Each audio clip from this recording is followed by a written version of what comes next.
Bueno, hoy voy a hablar del síndrome hepatopulmonar en base a un caso clínico que pasó hace más o, bueno, pero- un caso clínico que pasó hace más o menos un poquito más de un mes en un trasplante hepático. Entonces, primero voy a contar un poco cómo fue el caso, después hablar un poco del síndrome en sí y al final voy a contar cómo fue la resolución. Bueno, arranco un poco con el caso clínico. Se trató de un paciente de sexo femenino de unos 10 años de edad, con un peso de 34 kilos y medio, tiene un antecedente de una cirugía de Kasai a los 2 meses de vida por una atresia de vías biliares, presentaba hipertensión portal, pero sin antecedentes de sangrado digestivo, pero sí, bueno, sí requirió en el 2013 ligadura de varices esofágicas. Al examen físico tenía buena entrada de aire bilateral, sin signos de hipoxemia crónica, y en relación a los estudios, tenía una radiografía de tórax que mostraba un aumento ligero de la trama peribroncovascular bilateral a predominio bivasal, y en el laboratorio el estado ácido-base tenía un pH de 7,45, una PC2 de 23 y una PO2 de 57. Y bueno, y hay un gradiente alveolo arterial que era de 60, o sea, era patológico.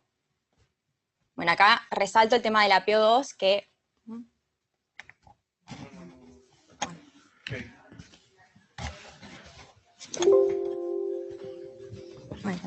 bueno, queda patológica. Bueno, entonces, en base a eso, considerando el probable origen de su hipoxemia en un síndrome hepatopulmonar, se solicita que se interne el paciente para oxigenoterapia suplementaria y completar el plan de estudios. Entonces, bueno, después de explicar esto un poco, pero se le hace una valoración cardiológica para un ecocardiograma con técnica de burbujas, después se le hace un centellograma con albúmina marcada para ver el Jun de derecha a izquierda, bueno, que dio que estaba normal, y bueno, y se le indica oxigenoterapia domiciliaria a 3 litros por cánula nasal, y bueno, y el paciente satura 85 aire ambiente y 94 con el oxígeno. Y bueno, ingresa a la lista del trasplante hepático y finalmente se termina realizando el trasplante el 26 de junio. Entonces, bueno, dentro de lo que fue el manejo intraoperatorio, hicimos una inducción con anestésico inhalatorio. Ahí, bueno, le pusimos las vías periféricas que tenían un 16, dos 16, uno en el miembro superior derecho, otro en el miembro superior izquierdo. Tenía un 14 también en el miembro superior izquierdo. Bueno, le pusimos también una yugular derecha y tenía un catéter venoso central, también una yugular derecha, 7 French triple lumen. Tenía dos arterias, dos 20, miembro superior derecho y miembro superior izquierdo. Y bueno, en la inducción le hicimos fentanilo, aproximadamente 2 microgramos por kilo, lo relajamos con becuronio. La intubación fue con un tubo con balón, un 6,5, y el mantenimiento fue con sevoflurano y remifentanilo. Y bueno, en un momento, bueno, le comenzamos a infundir en la adrenalina una dosis baja de 0,5, o sea, 0,05 microgramos kilo minuto. Y lo que se empezó a ver es que hubo episodios de saturaciones, pero que luego recuperaban. Esto comenzó a pasar a lo largo de la cirugía, principalmente fue... No, esto fue al principio para mantener, al inicio de la cirugía usamos... Al inicio. Dosis leves al inicio como para mantener una media de 60 para arriba. Pero lo que empezó a ocurrir sobre todo fue después de la reperfusión, en la etapa de donde estaban haciendo la vía biliar, reconstrucción biliar, empezó a ocurrir estas episodios de saturaciones que después recuperaban. Hasta que en un momento, en la pantalla, empezamos a tener este panorama. Vemos la saturación, cómo baja, la media nos había empezado a bajar porque teníamos una media un poco más alta.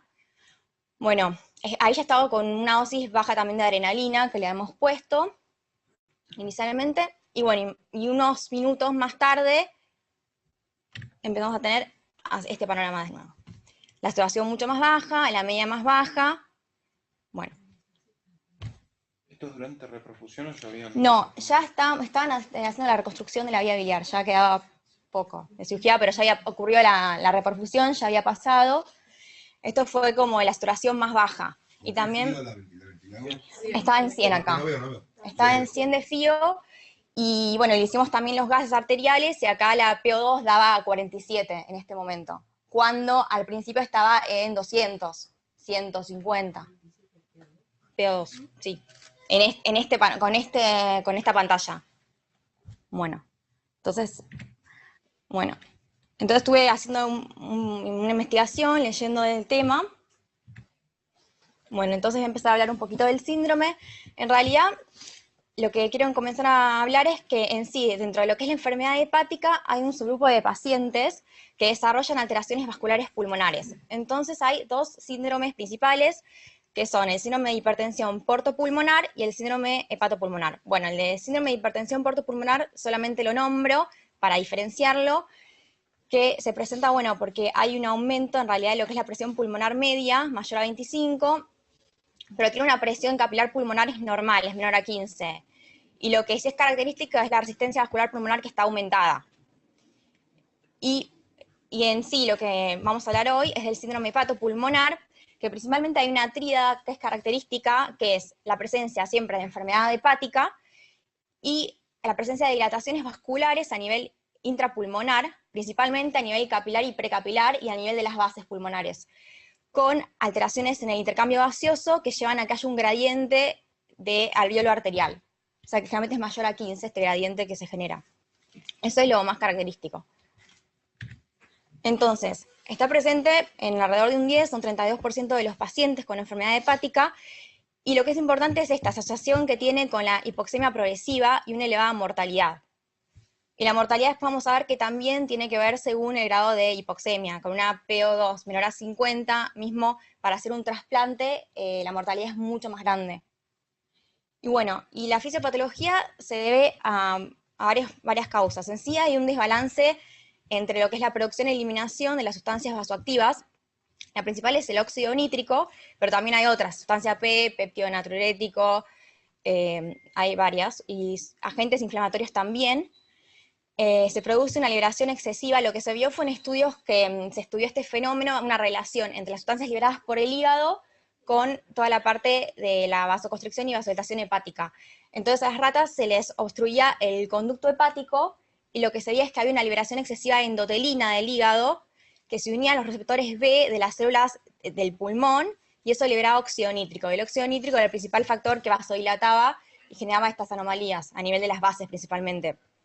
Y también se vio, por ejemplo, también que se generaba en el contexto inflamatorio el aumento del factor de necrosis tumoral, que también actuó activando a la óxido nítrico sintetasa, la que está presente dentro de los macrófagos en los pulmones, que también era un mecanismo. Y lo que se vio también fue que en estos vasos pulmonares hay una mayor sensibilidad tanto al efecto vasodilatador como al efecto vasoconstrictor. Esto fue más o menos el mecanismo que está implicado. Y bueno, y acá lo que se ve es como una clasificación según el grado de hipoxemia que se genere, en el cual, bueno, la hipoxemia que es muy severa es la que cuando la PO2 es menor a 50, y la que es leve es mayor a 80. En este caso, en el caso clínico, terminó siendo muy severa. Y bueno, y acá lo que quiero explicar es un poco los mecanismos que llevan a que se genere la hipoxemia. Entonces, por un lado, bueno, voy a explicar mejor acá, que se ve mejor, que por un lado, bueno, acá tenemos lo que sería un intercambio gaseoso normal. Y entonces hay diferentes mecanismos. Lo que se genera es, por un lado, una alteración en lo que es la relación ventilación-perfusión, porque hay una redistribución del flujo que va hacia lo que serían a las zonas dilatadas. Entonces, al haber mayor flujo en estas áreas dilatadas, recibe mucha perfusión y poca ventilación. Entonces eso ya genera un shunt. Ese es uno de los mecanismos. Otro de los mecanismos es cuando se produce un verdadero shunt anatómico, que es porque hay conexiones, hay formación de neovasos que se forman, que hacen como un bypass del alvéolo, entonces esto genera un verdadero shunt. Acá se ve como no llega a haber un intercambio gaseoso. Y un tercer mecanismo es directamente una alteración en lo que es el mecanismo de difusión, sobre todo a nivel capilar, que se da por lo que dije, por haber estas dilataciones, sobre todo de los capilares, que comienzan a venir, tienen un tamaño mucho mayor, como que secuestran las partículas de oxígeno adentro e imposibilitan que haya una adecuada difusión de oxígeno. Estos son los principales mecanismos. Y bueno, y después hay una subdivisión que habla de síndrome hepatopulmonar de tipo 1 y de tipo 2. En realidad la diferencia principalmente es el mecanismo. La de tipo 1 es principalmente por lo que dije, la dilatación capilar, como se ve el tamaño normal, el tamaño aumentado, pero esta de tipo 1 corrige con oxígeno. O sea, se le da oxígeno al 100% y llega a tener una PO2 que acá vemos cobra menor de 65 y llega a ser mayor a 200 generalmente. Pero en cambio, en una de tipo 2 es cuando se produce por estas fístulas arteriovenosas, malformaciones, que por más que se administre oxígeno al 100% no termina corrigiendo, porque, bueno, evidentemente no es el problema. Entonces, en estos casos, bueno, generalmente se hace con sospecha de este tipo 2, se hace una angiografía, bueno, se tiene que recurrir a embolizarlas, es otra cosa. Y bueno, y con respecto a las manifestaciones clínicas, un poco lo que ya dije, bueno, como hay hipoxemia, trae una disnea progresiva. Entonces siempre hay que sospechar un paciente que tiene enfermedad hepática, bueno, que tiene hipoxemia, que tiene disnea, y se da lo que se llama el síndrome de platineo-ortodeoxia, que no es más que este aumento de la disnea en la bipedestación. Y se da por este mecanismo que vemos acá, cómo se produce la redistribución del flujo al paciente estar de pie hacia las áreas basales, que son las áreas que presentan las dilataciones. Entonces esta alteración en la ventilación-perfusión que ya existe en estos pacientes aumenta. Entonces hay más sintomatología. La ortodoxia simplemente es la representación en realidad de los gases arteriales de esta disnea. O sea, vemos cómo cae, cuando el paciente se pone de pie, cae la presión arterial de oxígeno en 4 o un 5%. Bueno, y después hay procatismo digital, telangiectasias, hay acrocianosis. Bueno, todo eso acompañado con también la clínica de un paciente con enfermedad hepática, que puede tener también la citis, todo lo que es la clínica característica. Bueno, y acá no lo puse, pero directamente lo que es algo de lo que sería el diagnóstico, un poco también tenemos la sospecha clínica de este tipo de pacientes. Cuando ya se sospecha, se ven los gases arteriales, generalmente tienen una alcalosis respiratoria, tiene una PO2 baja y tiene una PCO2 también que está baja porque hay un estado de hiperventilación que se genera para poder compensar la hipoxemia. Entonces eso es el patrón de gases, es característico. Y después, bueno, lo que se plantea hacer es un ecocardiograma, como le habían hecho a esta paciente del caso clínico. Lo que se evalúa se hace una ecografía transtorácica, entonces se instila solución fisiológica con burbujas, entonces lo que se ve es en las cavidades derechas y a los 4 a 6 latidos se observan las burbujas en las cavidades izquierdas. Entonces ahí sabemos que hay un shunt. Lo que se puede hacer es corroborarla con otra técnica que es un centellograma con tecnesio y macrolados de albúmina. Entonces, normalmente esto tiene que quedar contenido en el pulmón, eso en un caso normal. Lo que se observa es como que hay una captación en otros órganos del contraste. Entonces, lo que se vio que si ese da un valor mayor a 6, ese shunt, entonces también es como que es criterio diagnóstico. Y bueno, y los pacientes que se sospecha que es del tipo 2, se hace una angiografía, normalmente. Eso como lo más importante. Y bueno, y a mí me pareció interesante esto que encontré, que es un algoritmo propuesto para el manejo de la hipoxemia severa en el contexto, digamos, post-trasplante o dentro de la cirugía también en la fase final del trasplante, que es algo sucedió a lo que nos pasó. Entonces, lo que habla en este paper es que el trasplante hepático se considera como el único tratamiento curativo, de hecho es indicación en el caso del síndrome hepatopulmonar, porque lo que se vio es que revierte esta condición previamente en el tiempo. Generalmente las complicaciones son más frecuentes a los 3 primeros meses, a veces hasta un año, recién en un año recién se revierten las dilataciones, pero que es la única solución. Sí, hasta esperar el trasplante es importante, bueno, siempre la oxigenoterapia siempre se utiliza, pero es como el único tratamiento que se propone. Bueno, aunque es el único tratamiento curativo, tiene elevada tasa de complicaciones. Y una de ellas es la que pasó en el caso clínico, que es la hipoxemia severa post-trasplante o al finalizar el trasplante, que acá la define como una necesidad de oxígeno inspirado al 100 para mantener una saturación mayor o igual a 85. Y habla de la incidencia, que es del 6 al 21, y una mortalidad alta, que es del 45. Y acá lo que explica es por qué se genera, y habla de que está relacionado con lo que es la vasoconstricción pulmonar, que resulta del cambio abrupto en los mediadores vasculares que entran al pulmón del efluente hepático. Es decir, que lo que pasa una vez que pasó la reperfusión es que toda esa movilización que se genera como una remodelación de los vasos, y lo que se impide es la vasoconstricción de los vasos dilatados. entonces empiezan a vasocontraer mucho los vasos que no están dilatados, los vasos de la parte media y superior pulmonar. Entonces están esos vasos muy vasocontraídos, los vasos totalmente dilatados, y obviamente la alteración en la relación ventilación-perfusión aumenta. Entonces eso genera esta hipoxemia severa que se ve cuando finaliza el trasplante. Entonces, bueno, y este algoritmo que voy a decir ahora, en realidad, acá dice que empieza a utilizarse el algoritmo cuando tenemos una PO2 menor a 80, 85, después de estar alrededor de una hora, por lo menos, con una FIO al 100 y tener una PIP alta. O sea, tener una PIP más o menos de 10 o una PIP alta. Bueno, ahora voy a explicar un poco el algoritmo, pero lo importante es saber que ante la hipoxemia severa, lo que proponen acá como primera terapia es la posición de Trendelenburg. Te la proponen como primera terapia justamente porque es fácil de hacer y fácil de revertir. Y bueno, justo tiene un inicio y pico de acción que es de minutos. El mecanismo de acción simplemente lo que hace es redistribuir el flujo de las zonas, digamos, de la parte basal hacia la parte media y superior. Porque las dilataciones, como ya dije, son principalmente a nivel basal. Pero el tema de esto es que hay que tener cuidado porque obviamente aumenta el riesgo de aspiración, la posición de Trendelenburg, y en estos pacientes también, que a veces tienen el tema del hígado, y a veces para cerrarlos ni siquiera lo cierran, es complicado, y siempre tenemos que tener la presencia de una sonda nasogástrica, que igual en el trasplante siempre ponemos sonda nasogástrica, pero hay que aspirarla, y siempre la presencia de un tubo con balón, para evitar el riesgo de aspiración. Pero es la primera propuesta la primera terapia. Bueno, entonces, esta terapia, bueno, si responde, la mantenemos. Si esta terapia no responde, ahí ya pasamos a lo que sería el segundo escalón, que acá proponen como segundo escalón tratamiento con vasodilatadores inhalados, epoprostenol y óxido nítrico. Ese es como el segundo escalón.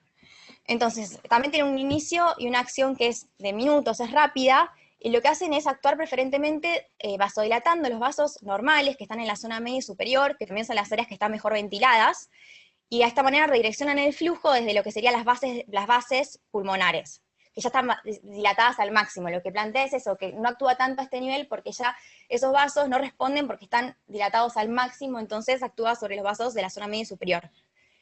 Y acá lo que distingue es que el epoprostenol está puesta como primera indicación, quizá nada más porque tiene mayor afinidad por si hay que hacer terapia combinada con el azul de metileno, y porque tiene menor gasto, pero sí se vieron, hay mayores casos reportados con óxido nítrico que con epoprostenol. Pero el mecanismo de acción es similar, los dos hacen lo mismo, vasodilatan. Bueno, eso como la terapia alternativa, como la segunda terapia. Lo que se puede agregar, como dijimos acá, o ya no, ¿qué dice? Acá. Si esta terapia no funciona, lo que se puede utilizar es el azul de metileno, que acá habla de una dosis de 3 miligramos kilo endovenoso, se tiene que utilizar. Y el azul de metileno ya tiene un inicio de acción de pocos minutos, o sea, pero recién a los 5 horas da el pico de acción. Y es un potente vasoconstrictor, que lo que hace actuar sobre la guanilato ciclasa, y lo que hace es vasocontraer estas dilataciones vasculares en las áreas, en las bases pulmonares. Pero lo que es importante es que también tiene acción sobre los vasos a nivel de la parte media y superior. Pero tiene menos acción porque al ir por torrente sanguíneo, obviamente llega más a las áreas más dilatadas. Pero es importante revertir el Trendelenburg si lo tenemos para justamente hacer que el flujo se direccione más hacia la parte, para que la mayor cantidad de dosis vaya al área que nos interesa, que es la zona de las dilataciones, que es la zona basal. Y bueno, y lo que se puede hacer es combinar la terapia de azul de metileno con la terapia de vasodilatadores inhalados. Entonces ahí lo que se ve es como un sinergismo entre las dos terapias. O sea, por un lado, los vasodilatadores inhalados actúan vasodilatando los vasos de las zonas bien ventiladas, la zona media y superior, y el azul de metileno vasocontrae las dilataciones vasculares que están en las zonas generalmente pobremente ventiladas, porque son las zonas que más tienen microtelectasias, que están en las bases. Y también los vasodilatadores en este caso ayudan a intentar atenuar o evitar la vasoconstricción que puede generar el azul de metileno en los vasos de la zona superior o media. Es como que se complementan los dos mecanismos, básicamente. Bueno, esto es como el algoritmo propuesto, las primeras terapias. Y ya como terapias de rescate, o sea, lo último que se realiza es o la embolización o directamente ECMO. La embolización, en realidad es de último recurso. La idea es que, bueno, obviamente, mejorar la oxigenación por la redistribución del flujo, pero lo que se ve es que tiene una falta de respuesta predictiva al procedimiento, y además, bueno, también hay un riesgo de transportar este paciente que tiene una hipoxemia severa, no se realiza mucho. Sí se emboliza en casos de que tengamos una fístula ya de por sí un shunt, que ya sabemos, que se diagnosticó por una angiografía, pero si no, no es de último recurso. Y el ECMO, que se realizó en un 12% de los casos, que en realidad se instaura como una terapia temprana cuando todos los otros mecanismos ya fallaron, como una forma de mantener la oxigenación hasta que las dilataciones empiecen a revertir y mejore el intercambio. Y a veces puede estar en ECMO venoso alrededor de un mes hasta que empieza a revertir y mejorar la hipoxemia, y ahí se termina. Pero tampoco no es la primera terapia que se realiza. Bueno, hay otras consideraciones que están en el paper. Siempre tener en cuenta, bueno, como son pacientes que tienen una saturación baja, la idea es mantener la hemoglobina alta para preservar el derive de oxígeno.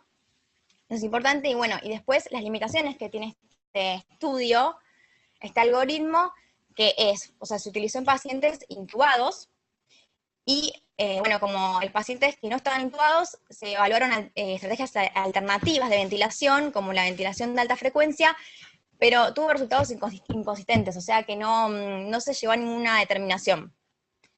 Y después que no se discuten otras causas que pueden contribuir a la hipoxemia en un post-trasplante, que puede ser, ya sea, como dijimos, atelectasias, que haya edema, a veces por ahí se le pasa mucho líquido, tampoco eso contribuye, una neumonía, es decir, por eso aclaré que capaz que el algoritmo también se utilizaba cuando habíamos utilizado también PIP, cuando es como que también hay otros factores que pueden contribuir a la hipoxemia. Y después, bueno, la evidencia fue limitada a reporte de casos y series, eso también es como una limitación del estudio. Es lo que, bueno. Bueno, y ahora voy a volver un poco al caso clínico, para ver cómo fue la resolución. Entonces, nosotros en ese momento, lo que hicimos fue, bueno, llamamos a terapia, pedimos el óxido nítrico, lo bajaron a quirófano. Entonces, bueno, conectamos el óxido nítrico, que bueno, un poco lo que ya dije, que es vasodilatador pulmonar, que disminuye las resistencias vasculares pulmonares. En este caso, como el paciente estaba intubado, lo conectamos directamente, lo conectamos a la rama inspiratoria del circuito, que es importante eso, saber conectarlo, porque a veces ellos lo traen, y bueno, hay que conectarlo a la rama inspiratoria.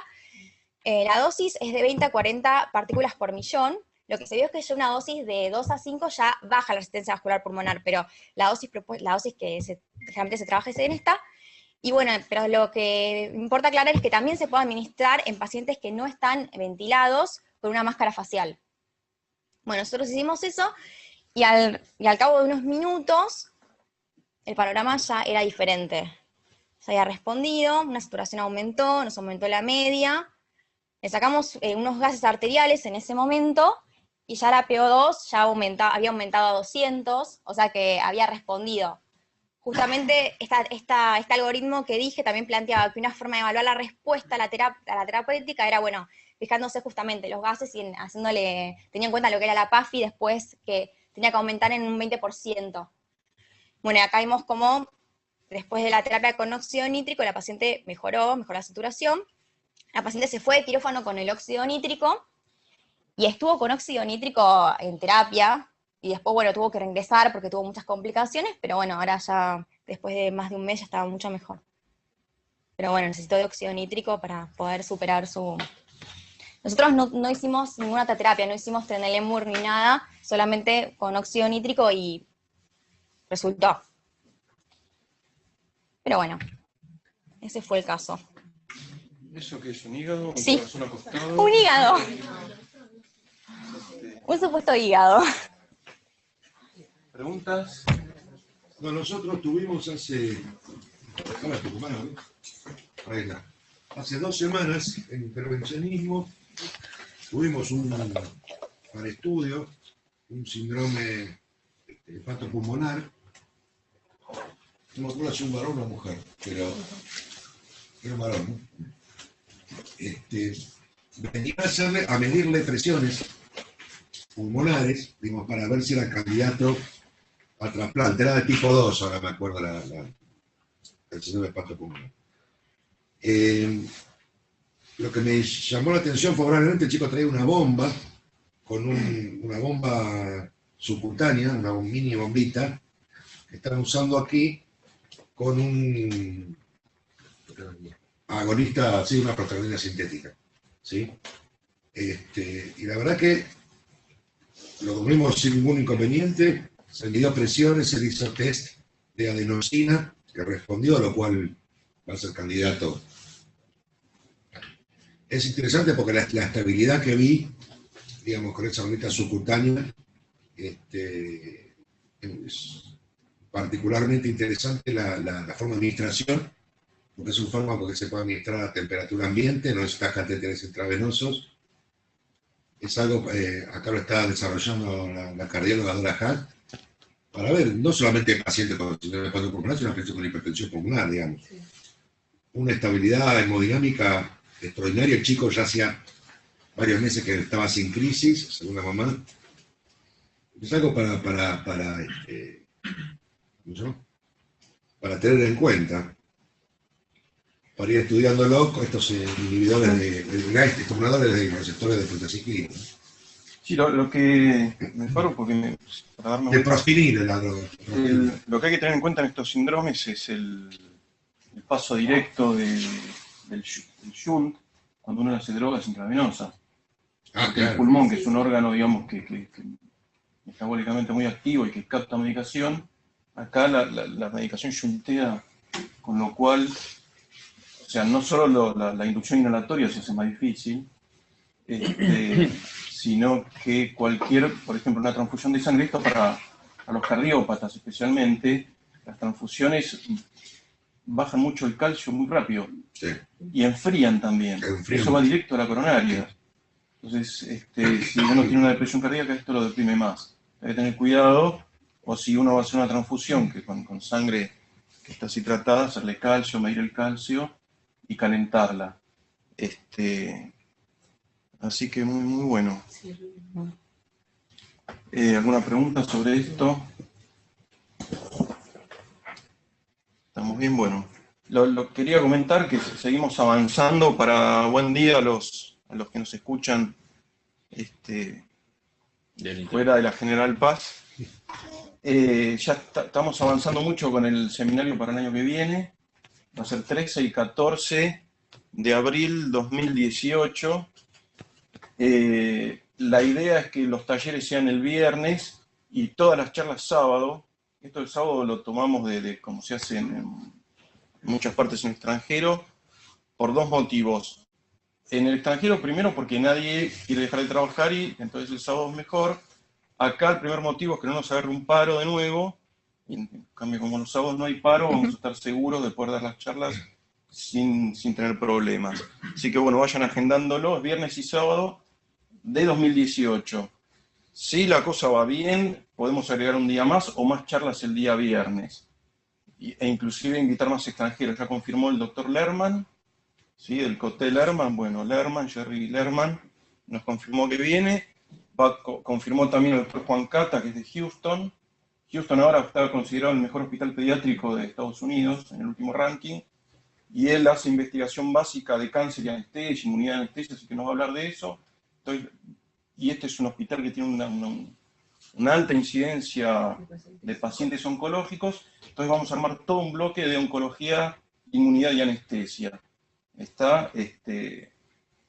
Así que bueno, vamos a ver Lerman en qué va a enfocar o cuál es el interés, y de acuerdo a eso vamos a ir armando los bloques de temas para 2018. Obviamente aceptamos propuestas, tanto propuestas de trabajo para colaborar, propuestas de gente que tenga algo para decir, que tenga una charla armada, que le parezca interesante presentarlo.